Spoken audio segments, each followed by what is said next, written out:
마태는 마태복음 9장 1절에서 8절까지 해서 이 중풍병자를 고치신 예수님의 관해 기록한 이후에 오늘 본문에서는 자신을 부르신 장면을 기록하고 있습니다.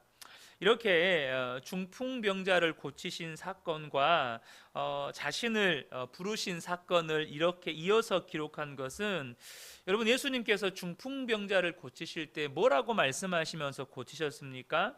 내 죄 사함을 받았느니라 라는 말씀으로 이 중풍병자를 고쳐 주셨죠. 그 말로 인해서 바리새인들과 논쟁이 벌어졌습니다.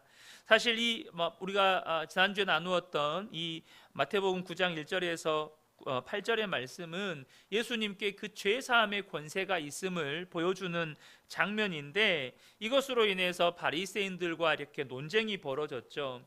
그리고 이어서 당시 유대 사회에서 죄인으로 취급받던 세리였던 자신을 불러주신 사건을 기록하고 있는 거예요.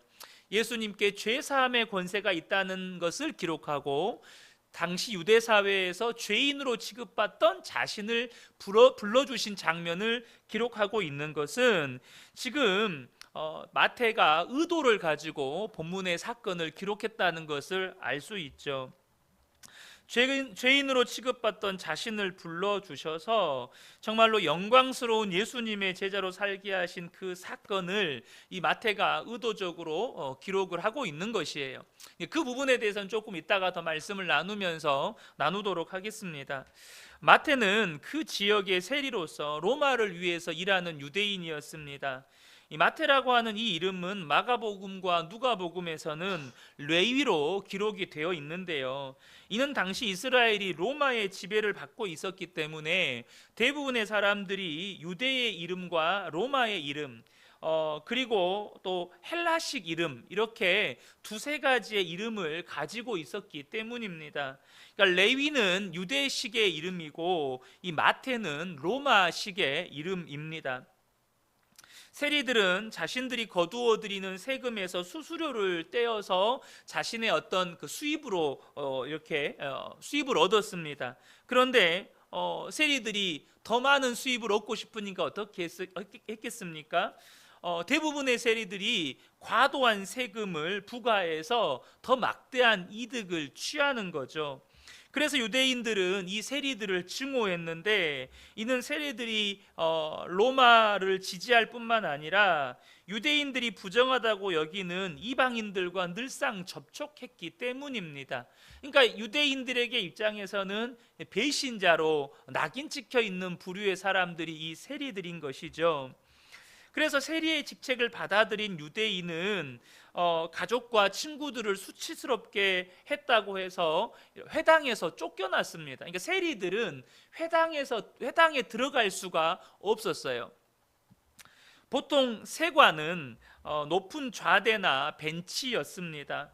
마태가 누구인지 아는 모든 사람들과 또 그 도시를 통과하면서 세금을 내야 하는 사람들은 누구나 세리가 이 세관에 앉아 있는 모습을 쉽게 발견할 수가 있었던 것이죠. 그래서 예수님께서 이 가버나움을 중심으로 사역을 하실 때 마태를 보신 것은 이번이 처음이 아니었을 거예요. 왜냐하면 예수님께서는 이전에도 계속해서 갈릴리 주변을 이렇게 사역하시면서 거니셨기 때문이죠. 마태 역시 이전에 예수님을 본 적이 있었을 거예요. 왜냐하면 예수님은 항상 이렇게 돌아다니시면 수많은 사람들이 이렇게 함께 예수님 주변에 몰려들었기 때문에 모를래야 모를 수가 없는 것이죠. 그리고 예수님께서 행하신 일과 예수님께서 가르친 말씀을 듣고 이 마태 역시 감명을 받고 예수님에 대한 호기심을 가지고 있었을 것이라고 추측이 됩니다. 그런데 어느 날 그 예수님이 세관으로 똑바로 걸어오시더니 자신에게 간단한 두 단어를 말씀하시는 거예요. 9절을 보겠습니다. 예수께서 그곳을 떠나 지나가시다가 마테라 하는 사람이 세관에 앉아 있는 것을 보시고 이르시되 나를 따르라 하시니 일어나 따르니라. 예수님께서 두 단어로 마태에게 말씀하십니다. 나를 따르라. 이 말씀은 명령형으로 되어 있는데, 이것은 단순하게 그것이 초청이 아니라는 거예요. 이것은 초청이 아니라 명령이고 제자로의 부르심이라는 것을 의미합니다. 예수님은 마태를 어떤 모임에 한번 참석해 보라고 초청해서 부르신 것이 아니고 이제는 예수님을 따르라고 부르셨습니다. 다시 말해 예수님과 같은 길을 걸으라고 부르신 거예요. 예수님이 걸으신 그 길을 너도 따라 걸어라 라고 부르신 것입니다. 예수님은 제자들을 부르실 때 한결같이 나를 따르라 라고 하시면서 부르셨습니다. 그리고 예수님을 믿고 섬기는 사람들에게도 나를 따르라 라고 말씀하셨습니다. 요한복음 12장 26절을 보면 사람이 나를 섬기려면 나를 따르라. 나 있는 곳에 나를 섬기는 자도 거기 있으리니 사람이 나를 섬기면 내 아버지께서 그를 귀히 여기시리라. 그러니까 예수님께서 저와 여러분을 부르실 때는요, 주님을 따르라고 부르신 겁니다. 여러분 아멘이십니까? 예수님을 따르라고 우리를 부르신 거예요. 한번 종교생활 해보라고 부르신 것이 아니고 정말로 예수님이 가신 그 길을 우리도 따라 걸으라고 부르셨다는 것입니다. 예수님과 함께 예수님께서 걸으셨던 그 길을 나도 걸으라고 부르신 거예요. 예수님께서 그렇게 유대 사회에서 죄인이라고 손가락질하고 증오하는 이 악명 높은 인물을 제자들 속에 합류시키기 위해서 부르신 것은 아마도 함께 따라다니던 무리들에게도 충격이었을 것이고 당시 제자들에게도 충격이었을 거예요. 그러나 오늘 이 본문은 앞서 말씀드렸던 것처럼 이 앞선 본문에서 예수님의 죄 사함에 대한 권세를 기록하고 당시 유대 사회에서 죄인이라고 손가락질 당하던 이 세리를 예수님께서 부르시고 하나님의 자녀 삼으시고 예수님의 제자로 삼으신 것을 통해서 예수님께서 품어주시는, 예수님께서 사하여 주시는 이 죄인들의 범위가 어디까지인지를 극적으로 보여주는 것입니다. 유대 사회에서는 세리만큼 나쁜 놈이 없었거든요. 그러니까 예수님은 그 세리마저도 용서하실 뿐만 아니라 하나님의 자녀 삼으시고 그리스도의 제자로까지 삼으신다는 것을 그 예수님의 죄사함의 권세를 기록하고 오늘 본문의 사건을 통해서 보여주고 있는 거예요. 그런데 이 모습은 이후에 등장하는 스스로를 의롭다고 여기는 이 바리새인들이 당시 죄인이라고 여겼던 세리들을 어떻게 대하는지의 그 모습과는 완전히 대조를 이룹니다. 스스로를 의인이라고 여겼던 이 바리새인들은 여러분 죄인이었던 이 세리들, 당시의 죄인들과는 상종조차 하지를 않았어요. 이 모습이 오늘 본문에도 기록이 되어 있죠. 그런데 오늘 여기에서 우리가 먼저 주목할 것은 뭐냐면 그 예수님의 부르심에 대한 마태의 반응입니다. 예수님께서 나를 따르라 라고 말씀하실 때 마태의 반응은 무엇이었습니까? 일어나 따르니라. 이것이 마태의 반응이었습니다. 여러분 마태가 지금 어디에 앉아 있습니까? 세관에 앉아 있습니다. 그는 지나가는 사람들에게 세금을 걷어야 돼요. 근데 그 자리를 박차고 예수님을 따라간 것입니다. 마태는요, 이 예수님을 일어나서 따라갈 때 자신을 단순히 어떤 모임에 초청한 것이 아니라는 걸 분명하게 알았습니다. 예수님은 지금 마태를 예수님의 제자로 부르고 계시는 거예요. 그런데 이 마태는 자신을 예수님의 제자로 부르시고 계시다는 것을 분명하게 인식했고 그래서 일어나서 예수님을 따라간 거예요. 여러분 마태는 앞서 말씀드린 것처럼 세리라고 말씀드렸죠. 그러니까 그는 상당한 부를 소유한 사람이었을 것입니다. 소위 말해서 세금 징수는 돈이 벌리는 직업이에요. 그가 특별히 수고하지 않아도 그냥 앉아만 있어도 돈이 벌리는 직업이 바로 이 세리였습니다. 그래서 마태가 세관을 떠났다고 하는 것은 그를 세리로 임명하여 큰 부를 가져다 준 이 로마와의 관계를 끊는 거였어요. 이 세리 임명은 로마가 하는 거거든요. 그러니까 로마와의 관계를 끊는 것이었고, 지금까지 그가 누려왔던 모든 부를 포기하는 것이었습니다. 여러분, 무엇보다 예수님의 제자들 중 몇 사람은 어부였잖아요. 여러분, 어부는요 다시 돌아갈 수 있어요. 다시 돌아가서 물고기 잡으면 돼요. 실제로 예수님이 부활하신 이후에 제자들이 갈릴리로 가서 물고기 잡잖아요. 근데 마태는 돌아갈 수도 없어요. 로마가 임명해 준 이 세리라고 하는 이 신분을 그 스스로가 걷어찼으니 다시 돌아갈 길이 없는 거예요. 그러니까 지금 마태는 자신에게 보장된 모든 사회적인 지위와 자기가 누릴 수 있는 모든 부요함을 다 포기하고 예수님을 따랐다는 것입니다. 그러니까 마태가 예수님을 따르는 데 있어서는 여러분 엄청난 대가 지불이 있었다는 거예요. 여러분, 예수님을 따르겠다는 결정은 때로 우리에게 어렵거나 고통스러운 대가 지불을 요구합니다. 우리가 예수님을 진정으로 따르기를 원한다면 마태처럼 예수님을 따름에 있어서 방해가 되는 것들을 내버리겠다는 결단이 있어야 한다는 거예요. 여러분은 지금 예수님을 따름에 있어서 방해가 되는 것들을, 이전에는 나에게 안락함을 주었고 유익을 주었고 나에게 뭔가 안전함을 주었던 그런 것들을 내버리겠다는 결단을 하고 주님을 따르고 계십니까? 많은 성도들이 예수님을 믿는다고 하지만 그 예수님을 믿는다는 그 삶의 모습이 종교 생활에 그쳐버리는 이유는 예수님을 따르기 위해 치러야 할 이 대가 지불을 두려워하거나 주저하기 때문입니다. 영생을 얻기 위해 예수님을 찾아온 부자 청년이 있었습니다. 적어도 그는 영생을 얻고자 하는 간절한 마음이 있었습니다. 그래서 그는 어려서부터 계명을 열심히 지켰고 그 계명을 열심히 지켰다는 것에 대해서 예수님도 인정해 주셨습니다. 그래서 적어도 그는 영생을 얻기를 원했다는 거예요. 그러나 예수님이 보시기에 온전하지는 못했습니다. 그래서 예수님께서 이 부자 청년에게 요구하셨습니다. 마태복음 19장 21절 22절을 보면 예수께서 이르시되 네가 온전하고자 할진대 가서 내 소유를 팔아 가난한 자들에게 주라. 그리하면 하늘에서 보화가 내게 있으리라. 그리고 와서 나를 따르라 하시니 그 청년이 재물이 많으므로 이 말씀을 듣고 근심하고 가니라. 그 안에 영생을 얻고자 하는 사모함은 있었으나 그의 믿음은 온전하지 못했습니다. 그래서 예수님께서 그가 가지고 있는 재산을 팔아서 가난한 자들에게 주고 예수님을 따르라고 말씀하셨습니다. 그 마음 안에 여전히 하나님보다 돈을 더 사랑하는 마음이 있었던 거예요.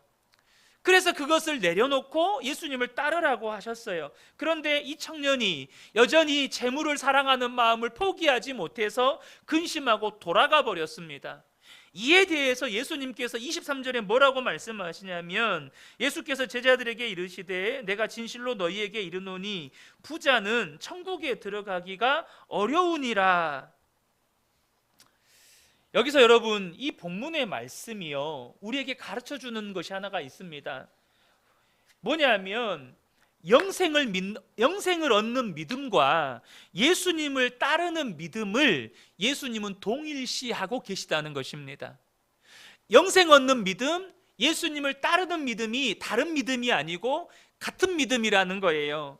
많은 성도들이 영생 얻는 믿음, 그러니까 구원 얻는 믿음과 예수님을 따르는 믿음이 다르다고 생각을 합니다.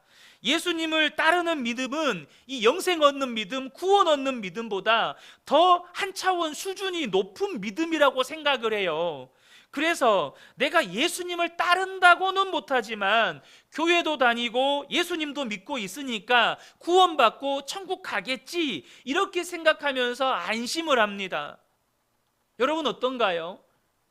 성도들 안에 예수님을 따르는 믿음과 구원을 얻은 믿음, 영생 얻는 믿음을 서로 다르다고 봐요. 예수님을 따르는 믿음이 훨씬 더 높은 수준의 믿음이라고 생각을 합니다.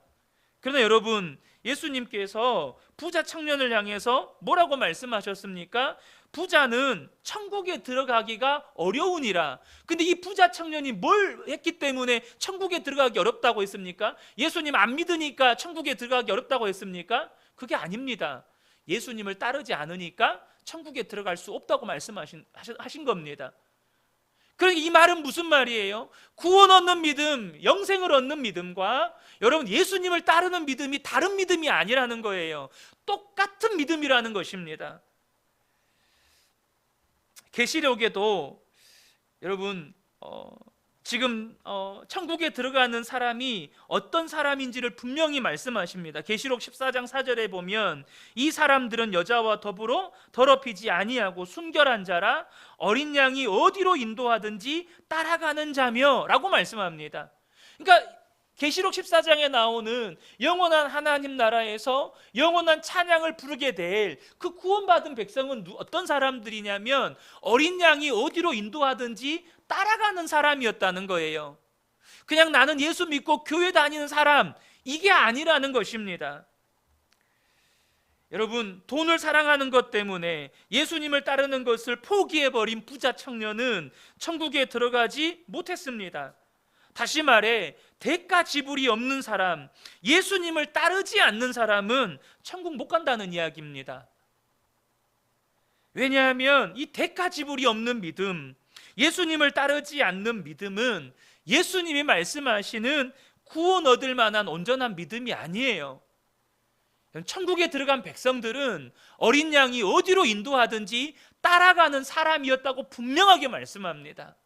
나는 예수님 영접했으니까 천국 가겠지, 그렇게 안심하시면 안 되는 거예요. 내가 진짜 예수님을 영접한 사람이라는 건 무엇이 증명하느냐? 예수님이 어디로 인도하든지 나는 따라가는 사람입니다. 여러분, 그것이 입증하는 거예요. 그러므로 저와 여러분이 진짜 구원 얻는 믿음, 영생 얻는 믿음이 어떤 믿음인지 이제는 분명하셔야 합니다. 나는 예수 믿으니까, 나는 교회 다니니까. 여러분, 절대 착각하시면 안 됩니다. 절대 그 믿음 가지고 구원 얻지 못해요. 예수님이 오직 하셨으면 마지막 때에 내가 믿음을 보겠느냐라고 말씀하실 만큼 믿음에 대해서 염려하셨습니다. 사랑하는 성도 여러분, 하나님께서 예수님을 따르거나 또 순종하라고 부르실 때 오늘 본문의 마태처럼 포기하고, 모든 것을 포기하고 대가 지불을 감수하고 여러분은 순종하고 있습니까? 우리가 이 밤에 우리의 믿음에 대해서, 이 부분에 대해서 점검하고 또한 회복되는 은혜가 있기를 예수님의 이름으로 축복합니다. 정말로 여러분, 영생 얻는 믿음은 예수님을 따라가는 믿음입니다. 마태는 예수님께서 자기를 따르는 자들을 향하여서 기대하는 바대로 즉시 응답합니다. 예수님을 따라갈 뿐만 아니라 마태의 반응은 거기에서 끝이 나지 않습니다. 10절을 보면 예수께서 마태의 집에서 앉아 음식을 잡수실 때에 많은 세리와 죄인들이 와서 예수와 그의 제자들과 함께 앉았더니, 오늘 본문을 보면 마태는 그의 친구들도 예수님을 만날 수 있도록 자기 집으로 다 불러 모읍니다. 근데 마태의 친구들이 어떤 사람들이에요? 세리들이고 죄인들이에요. 근데 이 세리와 죄인들은 회당에서 추방된 자들이에요. 그러니까 하나님의 말씀을 배우고 들을 기회를 박탈당한 자들이에요. 그러니까 이들은 말씀을 배울 수가 없어요. 자기들은 또 늘 세상에서 죄인들이라고 손가락질 당하고 사니까 나는 죄인이라는 의식을 늘 가지고 살아요. 그런데 말씀을 들을 기회조차 없어요. 그런데 마태는 자기 동료 세리들과 악명 높은 이 죄인들을 자기 집에 다 초대해서 음식을 차리고 함께 식탁의 교제를 나누면서 예수님을 만날 수 있도록 도와줍니다. 여러분, 이 지금 마태의 집에 몰려든 사람들은 세리라는 직업을 선택함으로 인해서 회당에서 쫓겨났고 회당에 갈 수 없는 죄인들인데, 이들이 죄인들로 분류된 것은 무엇 때문일까요? 그것은 바리새인들이 정한 율법을 해석한 규칙 때문입니다. 이 바리새인들이 정한 죄인에 대한 규칙은 뭐냐면, 이 죄인들이라고 하는 건 비도덕적이고 이교도적인 사람들일 뿐만 아니라 율법에 해박하지 못하면 그것도 죄인이에요. 더 나아가서 바리새인들이 정한 엄격한 기준을 따라 살지 않으면 죄인이에요. 그러니까 바리새인들은, 이러한 사람들은 다 하나님의 뜻을 대적하는 죄인들로 여겼다는 거예요. 여러분, 지금 이 사람들이 마태의 집에 모여들었는데 이들은 어떤 기대를 가지고 마태의 집으로 몰려들었을까요? 세상은, 회당에서는, 바리새인들은, 유대 공동체에서는 나를 환영해 주지 않지만 예수님은 나를 환영해 준다. 예수님은 나를 받아줄 것이다. 마태의 집에 함께, 왜냐하면 바리새인들은 절대 죄인들의 집에 들어가지 않아요. 절대 죄인들과 식사하지 않아요. 근데 죄인이라고 여겼던 마태의 집에 예수님이 들어가신 거예요. 아, 나도 받아주시겠구나. 그 기대를 가지고 그 집에 몰려든 것입니다. 그리고 예수님과 제자들과 함께 음식을 먹었고, 메시아이신 예수님이 전하는 구원의 메시지를 그 현장에서 듣는 것입니다. 마태 한 사람의 구원으로 끝나지 않고 마태의 구원이 더 많은 사람들에게 구원받을 수 있는 구원의 문을 열어버렸어요. 저는 우리 그은혜교회 모든 성도님들의 구원이 수많은 사람들에게 구원의 문을 여는 사건이 되기를 축복합니다. 나 한 사람의 구원으로 끝나지 않고 내 주변에 있는 수많은 사람들에게 구원의 문을 열어주는 구원 사건이 되는 거예요. 한편 이 바리새인들은 율법 전문가들이었습니다. 그들은 율법을 해석했고, 특별히 토라에 있는 하나님의 율법만큼이나 구속력을 지니게 된 생활 규칙들에 항상 관심을 가지고 있었어요. 그러니까 자기들이 정한 규칙에 늘 관심이 있었어요. 심지어 그들은 간혹 하나님의 율법보다 그 규칙들을 더 높이기까지 했었어요. 이 바리새인들이 정한 규칙에 따르면 이런 세리나 죄인들과 접촉하는 것은 유대인을 부정하게 만드는 것이었습니다. 이런 사람들과 함께 음식을 먹는 건 가증한 일이었어요. 그래서 그들이 예수님의 제자들에게 뭐라고 따집니까? 11절을 보면 바리새인들이 보고 그의 제자들에게 이르되 어찌하여 너희 선생은 세리와 죄인들과 함께 잡수시느냐? 자기들의 정결을 유지하고자 자신들의 율법을 엄격하게 준수했던 바리새인들은 보통 사람들과 함께 먹는 것을 거부했는데, 이는 이 보통 사람들의 죄가 자기들을 부정하게 만들 수 있다고 여겼기 때문입니다. 그래서 정말로 메시아이시라고, 하나님의 아들이시라고 하신 그분이 세리와 죄인들과 함께 앉아서 음식을 먹는 것을 보고 깜짝 놀란 거예요. 또한 자기들이 정한 규칙을 저 예수님이 경멸하는 것처럼 보이는 그런 행동에 분노가 치민 것입니다. 그러니까 지금 제자들에게 한 이 질문은 예수님을 향한 비난을 담아서 질문하는 거예요. 이처럼 바리새인들은요, 자신들과 다른 사람들을 구별했습니다. 그들은 소위 분리주의자들이었어요. 그러니까 이 바리새인들의 분리주의는 뭐냐? 자신들은 율법에 정통하고 율법을 철저하게 지키는 의로운 자들이라고 하는 이 영적인 교만과, 그러하기에 이들은 이들은 다른 이들과 근본적으로 다르다는 도덕적인 우월의식에서 나온 거예요. 영적인 교만과 도덕적 우월의식에서 이 분리주의가 나온 거예요. 그런데 여러분, 예수님은 그러한 바리새인들의 위선을 직설적으로 비판하셨습니다. 누가복음 18장 11절 12절을 보면 바리새인은 서서 따로 기도하여 이르되 하나님이여, 나는 다른 사람들 곧 토색, 불의, 간음하는 자들과 같지 아니하고 이 세리와도 같지 아니함을 감사하나이다. 나는 일회에 2번씩 금식하고 또 소득의 11조를 드리나이다. 그러니까 그러니까 이들이 가지고 있는 영적인 우월의식, 도덕적인 우월의식은 어디에서 나오는 거예요? 다른 이들과 비교하면서 나오는 여러분 도덕적, 영적 우월의식이고 교만함이었어요.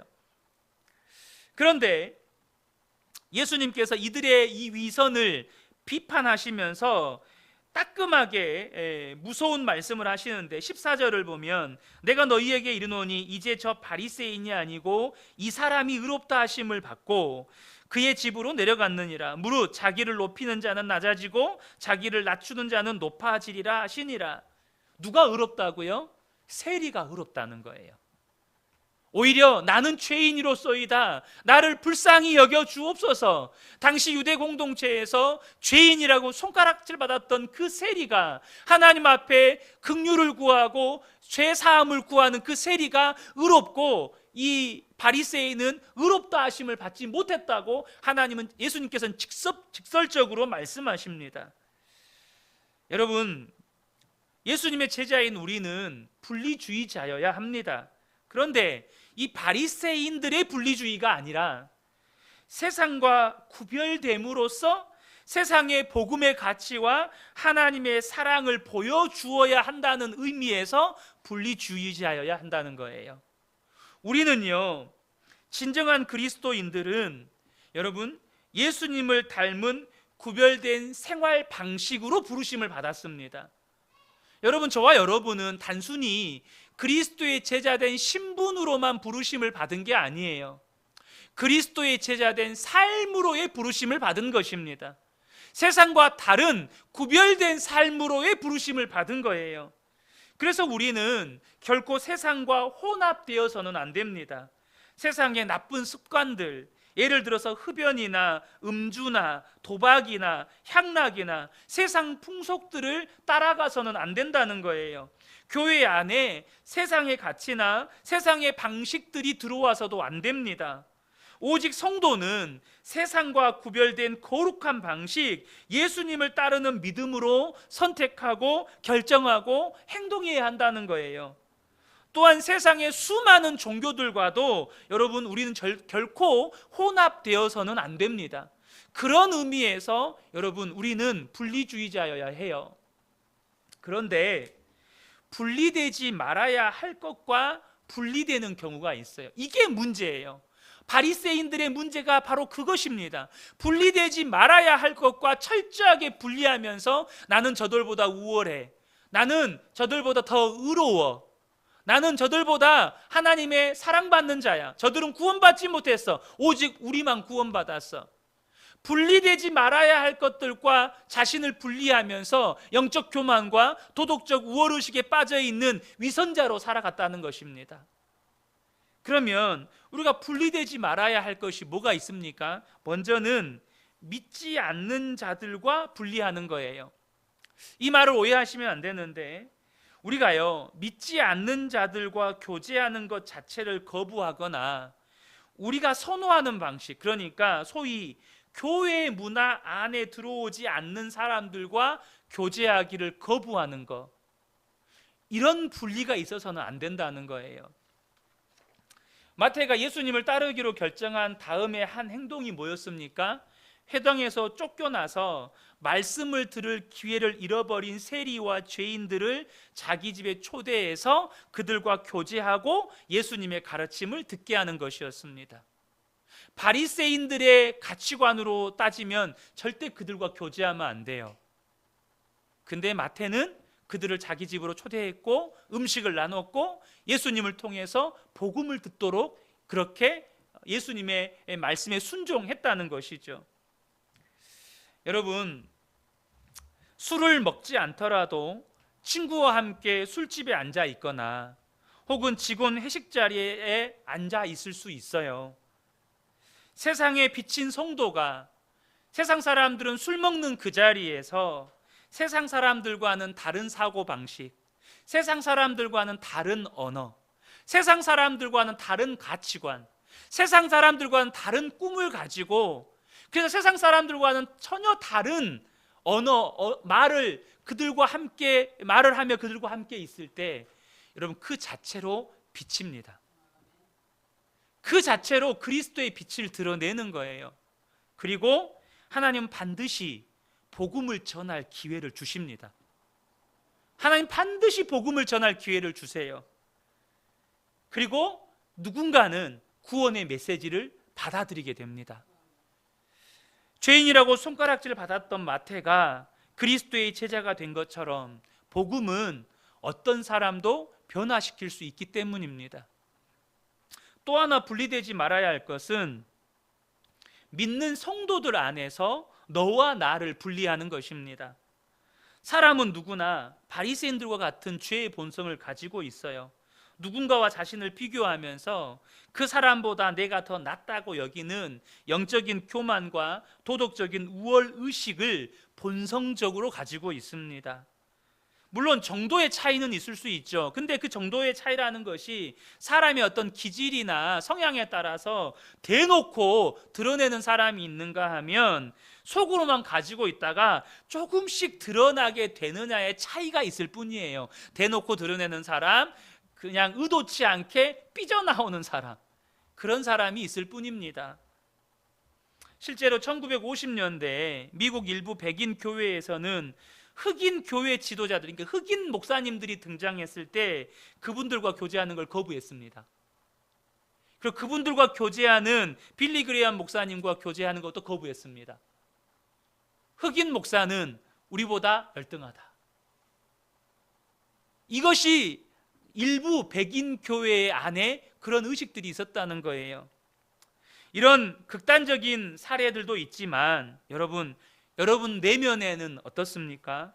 여러분의 내면에 예수를 믿지만 다른 사람과 나를 비교해 가면서 내가 그래도 저 사람보다는 좀 더 낫지, 내가 저 사람보다는 좀 더 교양적이지, 내가 저 사람보다는 좀 더 영적으로도 믿음도 좋고 성품도 괜찮고, 이런 영적인 교만과 도덕적 우월 의식이 있지 않느냐는 것입니다. 여러분, 예수님은요 세리와 죄인들과 고아와 과부의 친구가 되어 주셨습니다. 하늘 영광 버리시고 인간의 몸을 입고 이 땅에 오셔서 세상에서 버림받은 자들의 친구가 되어 주셨습니다. 이것이 무엇을 의미하는 겁니까?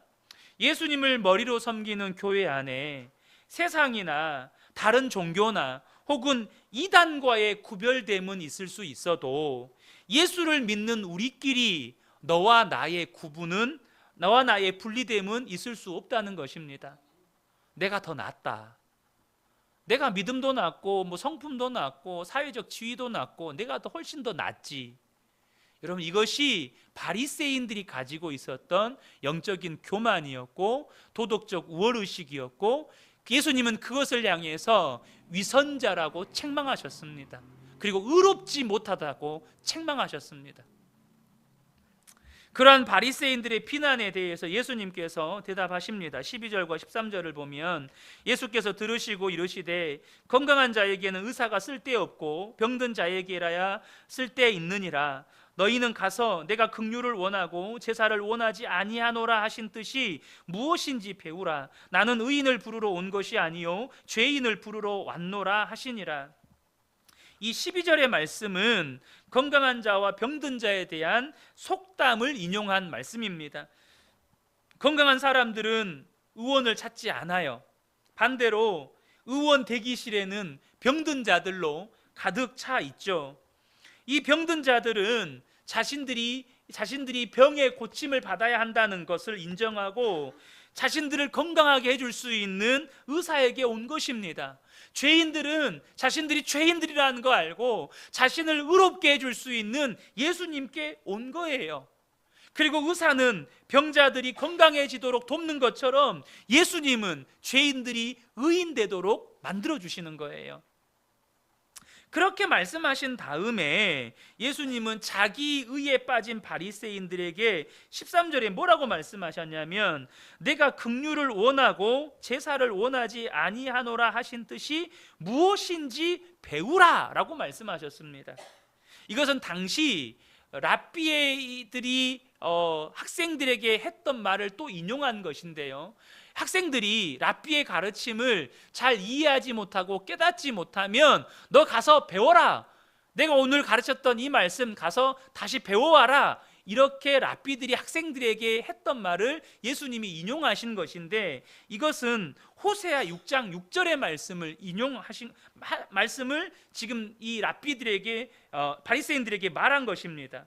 뭐냐면 바리새인들이 아직 성경을 온전히 이해하지 못하고 있다는 거예요. 호세아 6장 6절의 말씀을 보면 나는 인애를 원하고 제사를 원하지 아니하며 번제보다 하나님을 아는 것을 원하노라. 가서 이 말씀을 다시 배워오라는 거예요. 호세아의 이 말은 당시 이스라엘의 제사 제도를 총괄적으로 비판하는 말이 아니었습니다. 경솔하게, 습관적으로, 기계적이고 종교적으로 제사를 드리는 것을 정죄하는 것이었습니다. 여러분, 우리가 하나님 앞에 예배 드릴 때 이 예배라고 하는 형식 안에서 여러분 예배의 행위를 합니다. 그러나 저와 여러분이 하나님을 향한 사랑이 없으면 이 모든 예배는 우리에게 아무런 유익이 되지 않습니다. 하나님을 향한 사랑이 있을 때 이 예배의 행위와 형식은 우리에게 유익이 되는 것입니다. 만일 우리의 마음이 하나님으로부터 멀어져서 믿음도 없고 사랑도 없이 예배를 드리고 있다면 그것은 한낱 종교 행위에 불과한 거예요. 여러분, 종교 행위 하지 맙시다. 우리가 하나님을 온전히 예배합시다. 여러분, 하나님을 향한 사랑의 마음이 있을 때, 하나님을 향한 믿음이 있을 때 그 예배는 예배가 되는 거예요. 하나님께서는 이 바리새인들과 같은 엄격한 의식을 원하는 것이 아니고 그들의 마음을 원하셨습니다. 그래서 예수님께서 바리새인들에게 이 호세아 선지자의 말을 그 자신들에게 적용하라고 촉구하는 것입니다. 바리새인들은 엄격한 규칙과 지침을 만들어서 인위적으로 의인과 죄인을 자기들이 구분해 놓았습니다.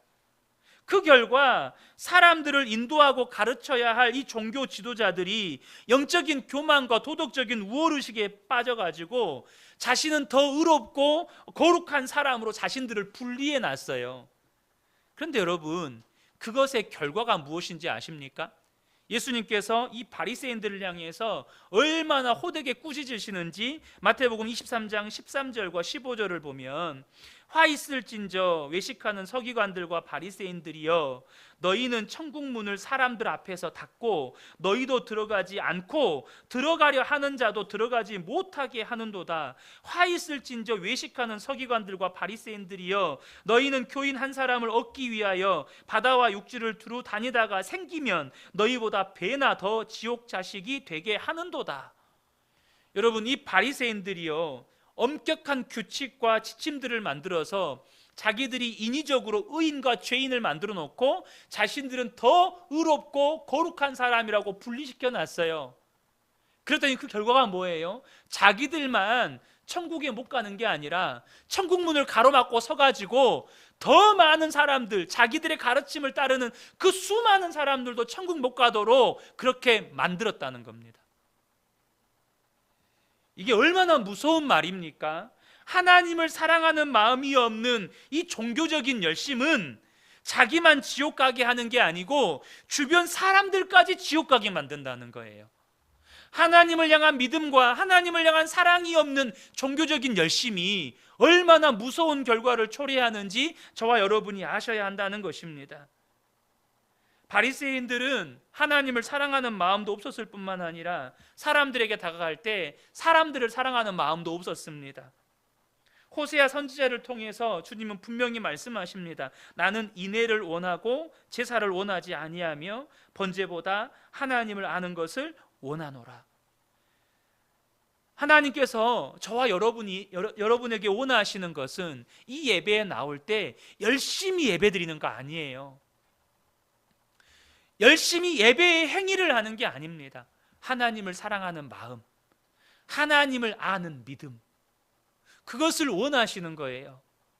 그 하나님을 사랑하는 마음과 하나님을 믿는 믿음을 가지고 예배할 때 우리의 예배가 참된 예배가 되는 것이고, 나아가 사람을 대할 때도 우리에게 필요한 건 내가 가진 종교적인 열심으로 그 사람을 바꾸는 것이 아니라 그 사람의 육체적이고 정신적인 그 공경에 빠져 있는 것을 보고 저들의 필요를 채워주려는 긍휼의 마음, 주님의 마음, 그 주님의 사랑이라는 거예요. 그럴 때 하나님께서 이 마태를 통해서 세리와 죄인들에게 복음을 전하게 하시고 구원의 문을 여신 것처럼 저와 여러분을 통해서도 우리가 죄인이라고 생각했던 이들에게도 구원의 문을 여시는 역사를 하나님께서 이루어 가신다는 것입니다. 그러면 저와 여러분이 이 밤에 하나님 앞에 기도할 때도 하나님, 내게 주님을 사랑하는 마음 부어 주옵소서, 하나님 제게 정말로 하나님을 아는 믿음을 허락하여 주옵소서, 예수님께서 세리와 죄인들과 고아와 과부를 긍휼히 여기셨던 것처럼 나에게도 주님의 마음 부어 주옵소서, 이러한 간절한 소원이 생기기를 예수님의 이름으로 축복합니다. 이 밤에 오늘 이 말씀을 붙잡고 주님 앞에 나아갈 때 우리 주님께서 이 말씀의 말씀대로 우리 성도님들의 삶 가운데 역사하시기를 예수님의 이름으로 축복합니다. 아멘.